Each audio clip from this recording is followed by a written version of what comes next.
చిన్న పిల్లల నుండి ఇప్పుడు తల్లులు కూడా ఎట్ట చేస్తున్నారంటే తల్లిదండ్రులు కూడా వాడు కొంచెం ఒక 2 ముద్దలు అన్నం కూడా తినడు పిల్లోడు, కానీ వాడికి మొబైల్ ఫోన్ ఇస్తే పెద్దవాళ్ళు తినేంత కూడా తినేస్తారు, ఇంకా పెడుతుంటే తినేస్తూ ఉంటారు. అట్లాంటిది మంచిది కాదు. దయచేసి ఇక్కడ ఉండే విద్యావేత్తలు ఉపాధ్యాయులు ఉన్నారు కాబట్టి మేము ఈ స్కూల్స్లో కూడా ఈ విషయాన్ని అందరి దృష్టికి ఎంఈఓ సార్ గారు కూడా ఉన్నారు, అన్ని స్కూల్స్లో కూడా పేరెంట్స్ మీటింగ్ జరిగినప్పుడు అందరి దృష్టికి ఈ విషయాన్ని తీసుకెళ్ళి సెల్ ఫోన్లకి ఈ సోషల్ మీడియాకి దూరం చేసి ప్రజలను విద్యార్థులను ఈ మానసికంగా ఉల్లాసం కలిగించే ఇట్లాంటి గేమ్స్ స్పోర్ట్ మీట్స్ ఇట్లాంటి అన్ని కార్యక్రమాల్లో పిల్లలని వాళ్ళ తల్లిదండ్రులను ఉత్తేజపరచాలని. ఈ క్రీడలు ఉంటేనే శారీరకంగా అలసట ఉంటుంది, మానసికంగా సంతోషం ఉత్తేజం ఉంటుంది, యాక్టివ్గా చదువుకోగలుగుతారు, చదివింది అర్థం అవుతుంది. ఎప్పుడు ఈ సెల్ ఫోన్లు లేదా ఇంకొక రకరకాలైన ఈ ఒత్తిడి ఉన్న ఈ కాలంలో ఖచ్చితంగా అవుట్డోర్ గేమ్స్కి ఎక్కువ ప్రిఫరెన్స్ ఇవ్వాలి.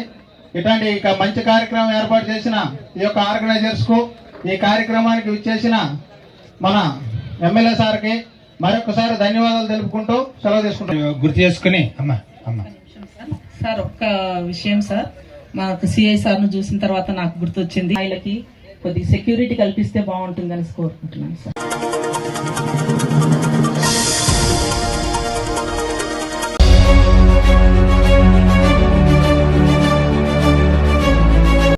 బన్గానపల్లె పాత బస్టాండ్ లో వెలిసిన హజరత్ సయ్యద్ మీర్ హసన్ అలీ సాహెబ్ రెహమతుల్లా అలైహి వారి దర్గా వద్ద డిసెంబర్ 10, 11, 12వ తేదీల్లో జరగనున్న గంధం ఉర్సు జియారత్ ఏర్పాట్లకు రాష్ట్ర రోడ్లు మరియు భవనాల శాఖ మంత్రి బీసీ జనార్దన్ రెడ్డి ₹1,00,000 సహాయం అందించారు. ఈ కార్యక్రమానికి సహకరించినందుకు మంత్రికి ముజావర్లు, అహ్మద్ హుసేన్, జాఫర్ హుసేన్లు హృదయపూర్వక కృతజ్ఞతలు తెలిపారు. ఈ సందర్భంగా ముజావర్లు మాట్లాడుతూ ప్రతి సంవత్సరం వేలాది మంది భక్తులు పాల్గొనే పవిత్ర ఉర్సు పాత బస్టాండ్ దర్గా బన్గానపల్లిలో ఆధ్యాత్మిక కేంద్రం. ఈ సంవత్సరం కార్యక్రమం విజయవంతం కావడానికి ప్రజలందరూ పాల్గొనాలని విజ్ఞప్తి చేశారు. ముజావర్ అహ్మద్ హుసేన్ కుమారుడు మొక్కుబడి తీర్చుకున్న సందర్భంగా దర్గా ప్రాంగణంలో ఫాతేహాలు సమర్పించారు. ఈ కార్యక్రమంలో ఉప సర్పంచ్ బురానుద్దీన్, అమీర్ జాన్, జాఖీర్, పూల మహబూబ్, వార్తా బాషా, వెల్కమ్ అల్తాఫ్, లాయర్ రఫీ మరియు కమిటీ సభ్యులు పాల్గొన్నారు.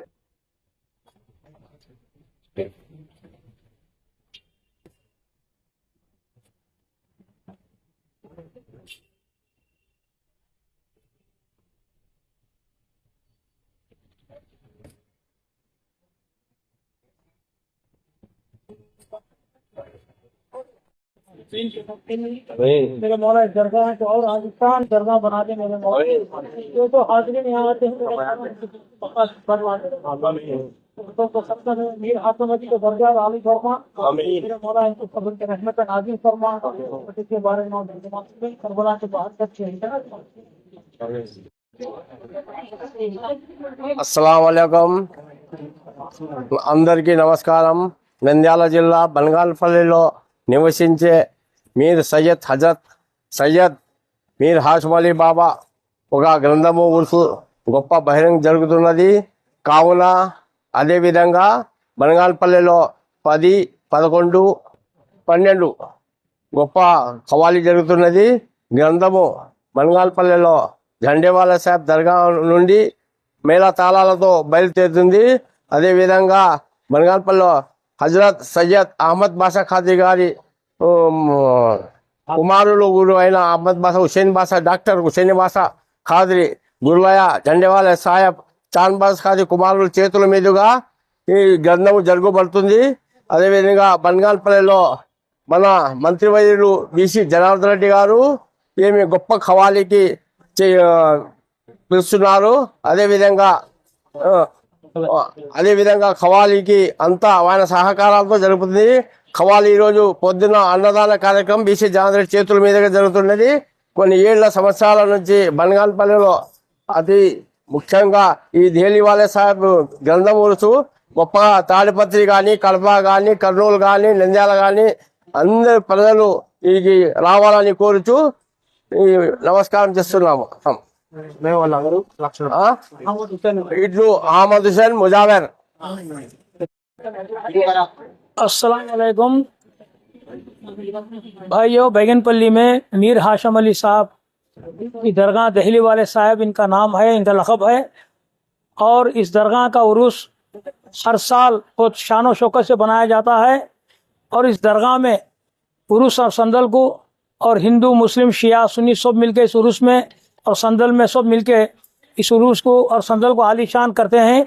और इसकी उरूस के लिए, कवाली के लिए हर साल हमारे जनार्दन रेड्डी अन्ना मंत्री वर्युलु यानी मिनिस्टर जनार्दन रेड्डी अन्ना इस कवाली का खर्चा जनार्दन रेड्डी अन्ना उठाते हैं। और अपनी तरफ से कल सुबह पूरे मुसलमानों को, पूरे हिंदुओं को, सबको मिला के अपनी तरफ से खाने का इंतज़ाम भी 11 तारीख की सुबह में खाने का इंतज़ाम भी जनार्दन रेड्डी अन्ना बरसों से करते आ रहे हैं। और इस दरगाह के बारे में और जो अलीबाग में जो दरगाह है उसके बारे में, सिद्दी साहब दरगाह के बारे में जनार्दन रेड्डी अन्ना हर साल अपनी तरफ से और खाने का इंतज़ाम करके और कवाली के लिए खर्च का इंतज़ाम करते हैं। और हम लोग बैगनपल्ली के जो भी मुसलमान हैं, पूरे कर्नूल डिस्ट्रिक्ट, नंद्याल डिस्ट्रिक्ट के पूरे मुसलमानों को हमारी तरफ से दावत है कि हिंदू मुस्लिम सब लोग इसमें शिरकत करें और इस दरगाह के उरूस को और संदल को कामयाब करें। और मीर हाशम अली साहब की दुआएं लेके जाए। और जो भी इस दरगाह को आता है और जो भी अलीबाग के दरगाह को आता है, अपनी मन्नत व मुरादों पूरे करके उनके मन्नत व मुरादों हासिल करके जाते हैं। ये अहले बैत के चाहने वालों में से हैं, मौलाए कायनात हज़रत अली के चाहने वालों में से हैं ये लोग। हर हमेशा इनकी दुआएं लेके जाना हमारे लिए बहुत बेहतर है।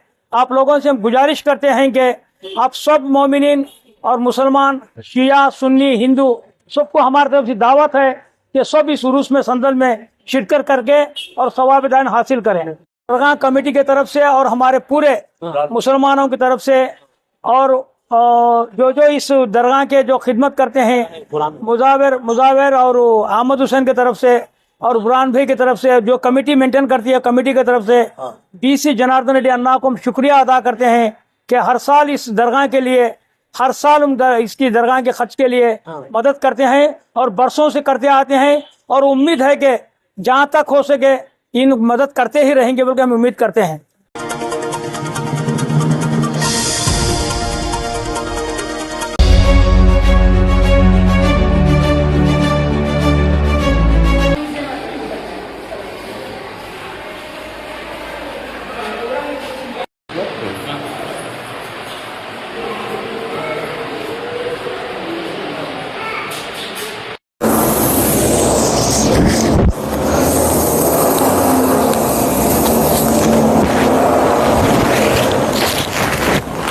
మీరు ఫస్ట్ మాట్లాడండి. అర్థమైందా? అట్లా లేకుండా 9 పడ్డాక 10 రోజులు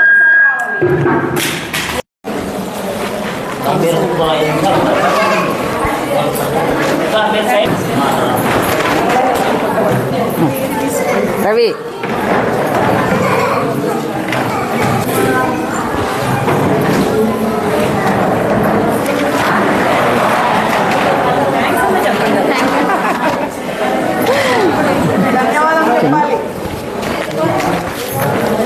మీరు అందించండి, నేను ఇస్తాను. మీరు అందించండి నాకు, నేను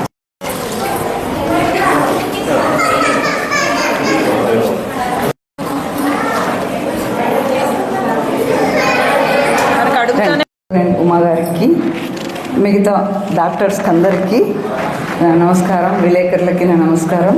ఇక్కడికి వచ్చిన ప్రెగ్నెంట్ లేడీస్కి, వాళ్ళతో వచ్చిన అందరికీ నా నమస్కారం. అమ్మ మీరు డాక్టర్ గారు సూచనలు పాటించండి అమ్మా. ఎందుకంటే పౌష్టికాహారం అని చెప్పారు కదా, పౌష్టికాహారం అని చెప్తే ఈరోజు నేను కందిబ్యాలు వేసి పప్పు, ఆకుకూర, టమోటాలు అవి వేసి అన్నీ అది ఆకుకూరలు ఇవి వేసి కొంచెం ఎక్కువే తీసుకొని వచ్చాను, కలిపి తీసుకొని వచ్చాను ఒకేసారి. కొంచెం మీకు నోటికి బాగుండాలని చెప్పేసి కొంత మామిడికాయ చట్నీ కూడా దాంట్లో వేసి కలిపి తీసుకొని వచ్చాను, నెయ్యి కూడా వేసేసి. అట్లనే రోజు మీరు ఏదో ఒకటి ఆకుకూర, కంపల్సరీ ఆకుకూర తినాలి. క్యారెట్, బీట్రూటు, తర్వాత ఇవన్నీ కంపల్సరీ అండి. నాన్ వెజ్ తక్కువ తిని కూరగాయలు ఎక్కువ తినండి, ఆకుకూరలు ఎక్కువ తినండి. తర్వాత పండ్లు కూడా తినండి అమ్మా. ఈ పండు తినొద్దు, ఆ ఒక పప్పాయి తప్ప, అంతే కదా.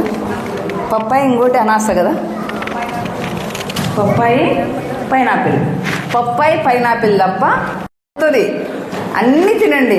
మేము కూడా తిన్నాం, నిజంగా చెప్తున్నా. మేము ప్రెగ్నెంట్గా ఉన్నప్పుడు మేము కూడా తిన్నాము. ఏమీ కాదు. ఇంకా బాగా హెల్తీ, మనకు పుట్టే బేబీ హెల్తీగా ఉండాలంటే ఫస్ట్ మనం ఫుడ్ బాగా తినాలి.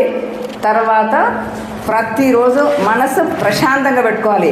మనం ఎప్పుడు సంతోషంగా ఉంటే ఆ బేబీ కూడా ఎప్పుడు సంతోషంగా ఉండే బేబీ పుడుతుంది మనకి. మనకి ఎప్పుడు టెన్షన్లతో, ఇంట్లో గొడవలతో ఇలా ఉన్నామనుకోండి, వాళ్ళు కూడా అట్లే పుడతారు, అట్లనే తయారైపోతారు. అందుకని మీరు డెలివరీ అయ్యేంత వరకు కూడా మనసు ప్రశాంతంగా పెట్టుకోండి. ఎలాంటి టెన్షన్ లేకుండా ప్రశాంతంగా మ్యాక్సిమం గుడికి వెళ్ళడమో, లేకుంటే దేవుడి పాటలు వినడమో ఎక్కువ వరకు. లేకపోతే ఒక మన సెల్ ఫోన్లో ఆన్ చేసి విష్ణు సహస్రనామమో, లలిత సహస్రనామమో తను వచ్చి మన దగ్గర స్కానింగ్లు, బ్లడ్ టెస్ట్లు చేయించుకొని, టాబ్లెట్లు రాయించుకొని, మేడం దగ్గర చూపించుకొని వెళ్తారనమాట. సో ఎక్కడెక్కడి నుంచో వచ్చింటారు దూర ప్రాంతాల వల్ల. ఆ రోజు మీరు ఇంటికి పోవడానికి కొంచెం లేట్ అవుతుంది. ఏమైనా క్యారియర్ తెచ్చుకోలేకపోతే కష్టమవుతుంది, ఆకలితో ఉంటారు అని నేను మేడంతో మాట్లాడాను అనమాట. మేడంకి చెప్పాను విషయం. మేడం ఇది మేడం విషయము, ఇట్లా ప్రెగ్నెంట్ లేడీస్ వస్తారు, ఆకలితో ఉంటారు అంటే, సరే ఉమా ఎంతమంది ఉంటారో చెప్పు, ప్రతి నెల నేను పెడతాను అని అన్నారు మేడం. సో చెప్పండి కొట్టండి ఒకసారి. ఉచితంగా మీకు పౌష్టికాహారము ప్రతి నెల 9వ తేదీ స్కానింగ్ వచ్చిన రోజు ఫుడ్ అంటే భోజనం ఇస్తామన్నమాట మధ్యాహ్నం, సరేనా? సో పౌష్టికాహారం తినడం వల్ల బిడ్డ కూడా బాగా ఉంటుంది. పండంటి బిడ్డని మీరు కంటారనమాట. సో మీరు తినే ఆహారం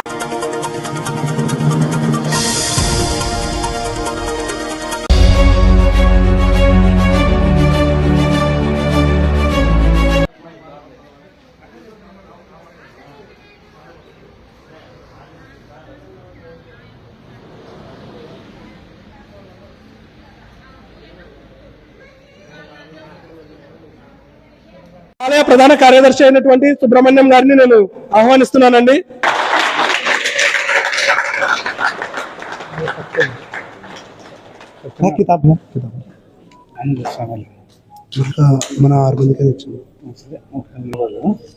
మన గురుస్వామి అయినటువంటి పి చంద్రశేఖర్ స్వామి గారిని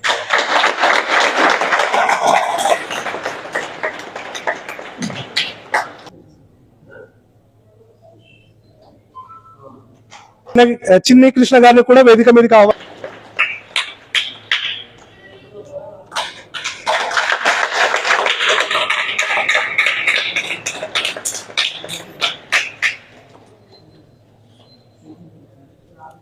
కూడా నేను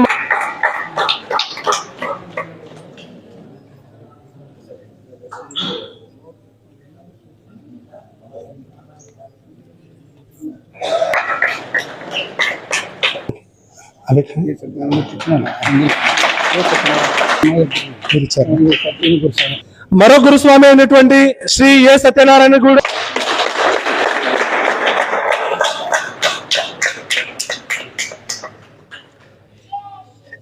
ఇక చివరిగా మన చేస్తూ వాళ్ళలో చైరకర్త శ్రీ జి హుసేన్ రెడ్డి గారిని కూడా మా సన్మానం స్వీకరించవలసిందిగా ఆహ్వానిస్తున్నాను.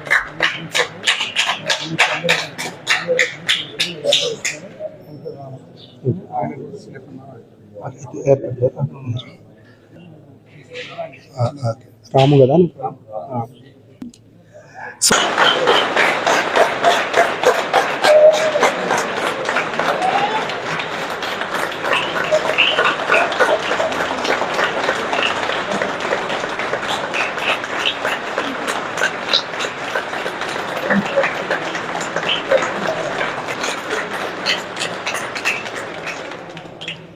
మనకు ప్రతి సంవత్సరం మత సామాజిక చైతన్య వేదిక నుండి స్వాములు వస్తున్నారు.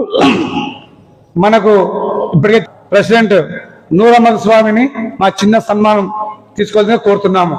నూర్ అహ్మద్ని చిన్న సన్మానం చేయాలని కోరుతున్నాము.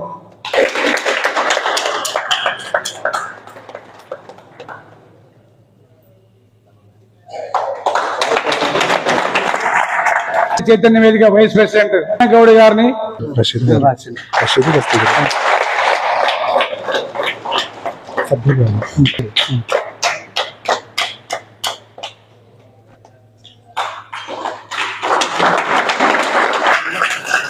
చినికి స్వామి వారికి మనకి ఎండి గౌసు స్వామి ఆయన చెప్తే మన రాత్రికి వింటాం.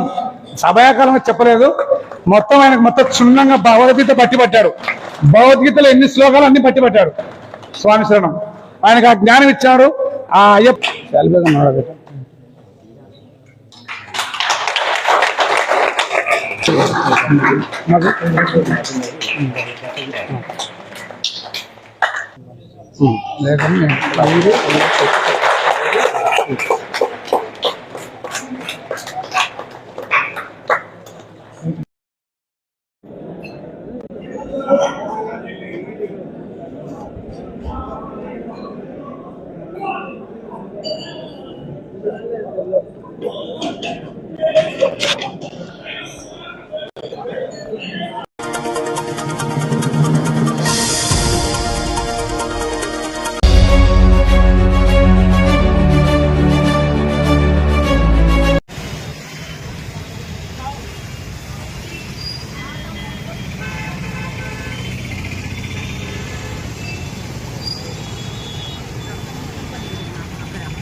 కాలు జాగ్రత్త. అది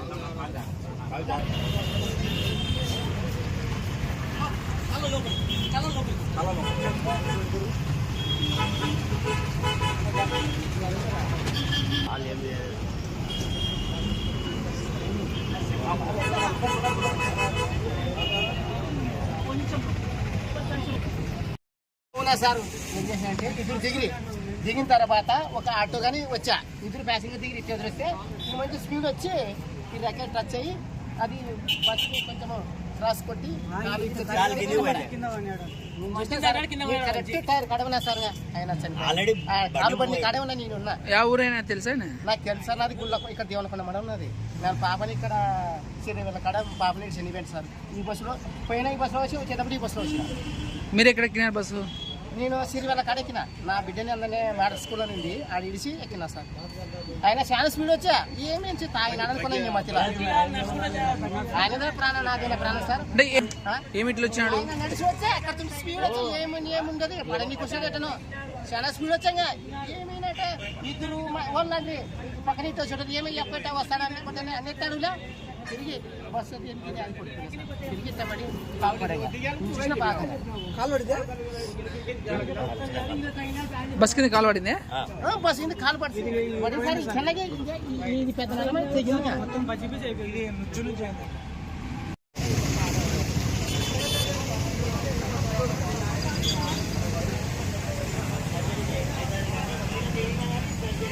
నా మిస్టేక్ లేదన్నా, నేను బండి తోలుకుంటూ మూవ్ చేశాను. ప్యాసింజర్లు 3 ఉన్నారు, వాళ్ళు దిగి వెళ్ళిపోయారు. అతను వెనకాల నుంచి వచ్చేట టచ్ అయ్యి పడ్డాడు. నా మిస్టేక్ ఆయనకే తెలియాలి, మనకైతే తెలియదు. ప్యాసింజరా ప్యాసింజర్ కూడా సంబంధమే లేదు. అసలు నాకు దిగినది బస్సులో నుంచి 3 ప్యాసింజర్ మాత్రమే. అతను దిగినాడు, వాళ్ళు వెళ్ళిపోయినారు. అంత ఇతను వచ్చి వాళ్ళని తగులుకోవడం పడిపోయాడు. బాగానే ఉంది, అంబులెన్స్ మాట్లాడే పంపించాం హాస్పిటల్కి. ఏ ఊరు బస్సు? నంద్యాల డిపోనే. ఎక్కడి నుంచి వస్తున్నది? ఇక్కడ నుంచి రుద్రారం పోయి వస్తున్నాను. ఇక్కడ నుంచి నంద్యాల డిపోకి ఇప్పుడు దగ్గరలో బస్ స్టాండ్కి వెళ్ళాల్సిన ఆగిపోయాను. మీ పేరేనా? బాలరాజు. జరిగిన యాక్సిడెంట్ ఇది, బై మిస్టేక్ జరిగిన యాక్సిడెంట్. ఆయన డ్రైవర్ది కూడా ఏం ప్రాబ్లం ఇది లేదు, ఆయనది కూడా ఏం ఏది లేదు. బండి మూవ్ అవుతుంది, ఆయన వెనకల నుంచి వేరే మనిషి దక్క తగిలి ఇంకా కింద పడ్డాడు అంతే. ఆయన కూడా బండిలో బస్సులో నుంచి దిగలే ఎవరో ఆయన పోయే మనిషి అంతే. ఫ్యామిలీ దిగినారు, ఫ్యామిలీ అయితే కాదు వాళ్ళు, వేరే మనిషి వేరే మనిషి వస్తున్నాడు అంతే. వాళ్ళ ప్యాసింజర్లకు దక్క తగిలి టైర్ కింద కాలు పోయింది అంతే. నేను బస్ దిగిన తర్వాతనే అవతల రోడ్డుకి వెళ్ళినాను. అవతల రోడ్డుకి వెళ్ళిన తర్వాతనే ఈ ఇన్సిడెంట్ జరిగింది. ఒక ఇద్దరు ఆడోళ్ళు ఒక మగ అతన్ని దిగినారు. దిగిన తర్వాత నేను ఏం బస్సు ఆగి ఎట్లా ఆగినారు జనాలు అనుకుంటే నేను వస్తే బ్యాక్ సైడ్ నుంచి వచ్చినారని చెప్పినారు. మీరు ఎక్కడి నుంచి వస్తున్నా? నేను కర్నూలు నుంచి వస్తున్నాను. టికెట్ తీసుకున్నాను. ఈ బస్ ఎక్కినారా? అంటే ఈ బస్ ఎక్కినారా మీరు? ఈ బస్ కాదు, వేరే బస్ ఎక్కి. వేరే బస్సు, దీనికంటే ముందు బస్సు దిగి నేను నా పేరైతే తెలియదు.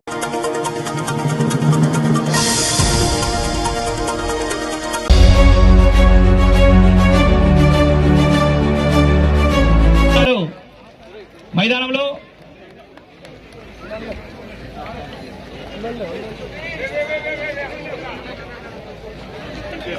పోలీసుల సహకారం, ఆటలు ఆడి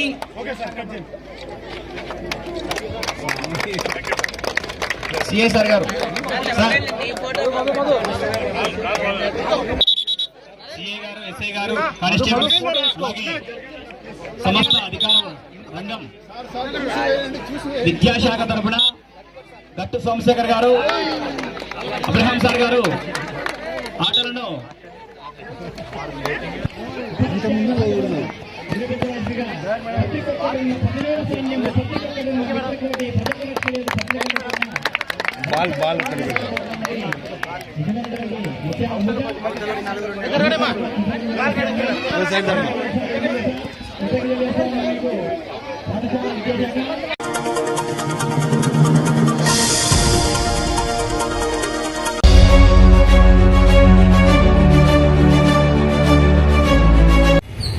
భారత్ మాతాకి జై. వేతంచెర్లలో ఆర్ఎస్ఎస్ శతాబ్ది ఉత్సవాల సందర్భంగా ఆదివారం నాడు 14వ తేదీ మధ్యాహ్నం 3 గంటలకు శేషారెడ్డి హై స్కూల్ నందు నిర్వహించే హిందూ సమ్మేళనానికి వేతంచెర్ల మండలంలోని ప్రజలందరూ విరివిగా పాల్గొని జయప్రదం చేయాలని మీ అందరికీ పేరు పేరున ఆహ్వానం పలుకుతున్నాం. భారత్ మాతాకి జై. ప్రజలందరూ పాల్గొనవలసిగా మనవి చేస్తున్నాం.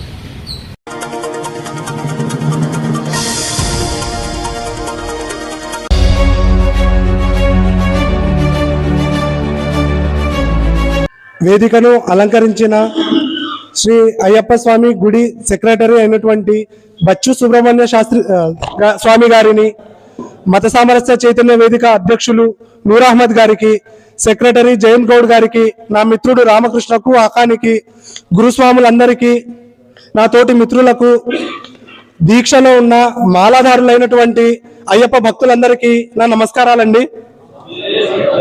స్వామి శరణం. స్వాములారా, మా రామకృష్ణ గారు 18 మెట్ల పరమార్థం చెప్పడానికి ప్రయత్నించారు. 18 మెట్ల పరమార్థం ఒకటి, తర్వాత 41 రోజుల దీక్ష గురించి చెప్పారు. నేను కొత్తగా ఏం చెప్పట్లేదు, అవే విషయాలని కాస్త స్పష్టంగా చెప్పాలని అనుకుంటున్నాను. 18 మెట్లు 18 గుణాలను తెలియజేస్తాయి. మొదటి 5 మెట్లు వచ్చేసి మన పంచేంద్రియాలపైన నిగ్రహం గురించి సూచిస్తాయి. తర్వాత 3 మెట్లు మనలో ఉండే గుణాలు. ఏ గుణాలు? మనిషిలో ప్రధానంగా 3 గుణాలు ఉంటాయండి: సత్వగుణం, రజోగుణం, తమో గుణం. సత్వగుణం అంటే ఏమిటి? ఆ సత్వగుణం ఏం చేస్తుంది? మనలో సాత్వికతను పెంపొందిస్తుంది, సాధు జీవులుగా మారుస్తుంది. మాల వేసుకున్నాం, మనం సాదా ఆహారం తింటున్నామా లేదా? సాదా జీవన శైలిని అవలంబిస్తున్నామా లేదా? కాబట్టి ఆ సత్వగుణాన్ని అవలంబించుకోవడానికి మాలో ఒక మార్గం. తర్వాత రెండోది రజోగుణం. రజోగుణం అంటే ఏంటండి? పని చేయడం, సింపుల్గా చెప్పాలంటే కష్టపడటం, కృషి చేయడం. సత్వగుణం మనలో అలవర్చుకోవడానికి మనము పెందల కడమే వేస్తున్నామా? ఒకే టైంకి అందరూ ఆ టైంలోనే స్నానాలు చేసుకొని పూజలు స్టార్ట్ చేస్తున్నామా? అంటే ఒక క్రమశిక్షణ అలవరుచుకుంటున్నామా? దేనికోసము? ఈ సత్వగుణాన్ని అవలంబించుకోవడం కోసం, మన సాధు జీవిగా మారడం కోసము ఈ రజోగుణాన్ని మనం పెంపొందించుకుంటున్నాం. తర్వాత వచ్చేసి మూడో గుణం. అంటే ఈ 3 గుణాల్లో 2 అలవర్చుకునేటివైతే ఒకటి విడనాడేది. 2 ఏం అలవర్చుకోవాలి? సత్వాన్ని అలవర్చుకోవాలి, రజోగుణాన్ని అలవర్చుకోవాలి, తమో గుణాన్ని వదిలేయాలి. తమో గుణం అంటే అశ్రద్ధ, నిర్లక్ష్యం, ఇంకా మన మాటల్లో చెప్పాలంటే వెన్నుబరు అంటాం చూడండి, బద్ధకం అన్నమాట. అది దీన్ని వదులుకోవాలి. ఇలా మొత్తం 18 మెట్ల వెనకాల 18 పరమార్థాలు ఉన్నాయి. అన్ని డిస్కస్ చేసే టైం మనకు లేదు. కాబట్టి నేను ఇంకాస్త ముందుకు వెళ్ళాలనుకుంటున్నాను. దీక్ష ఎన్ని రోజులు చేస్తామండి? 41 రోజులు. ఇంతకు ముందు కూడా మనం అనేక ప్రోగ్రామ్స్ లో మాట్లాడుకున్నాం. ఏంటని 41 రోజులు దీక్ష చేస్తే, లాస్ట్ టైం మా రామకృష్ణ గారు చెప్పారు స్పీచ్ లో. ఏమని చెప్పారు? ఏదైనా ఒక పని 41 రోజులు మనం అవలంబిస్తే అది మనకు అలవాటు కింద మారిపోతుంది. తర్వాత దాన్ని కంటిన్యూ చేయడానికి వీలవుతుంది. దానివల్ల ఏమవుతుంది? 41 రోజులు ఈ కఠోర పరిశ్రమ చేయడం వల్ల మనలో మెంటల్ ఫిట్నెస్ వస్తుంది, మానసిక ప్రశాంతత, మానసిక దృఢత్వం అందం ఇది వస్తుంది.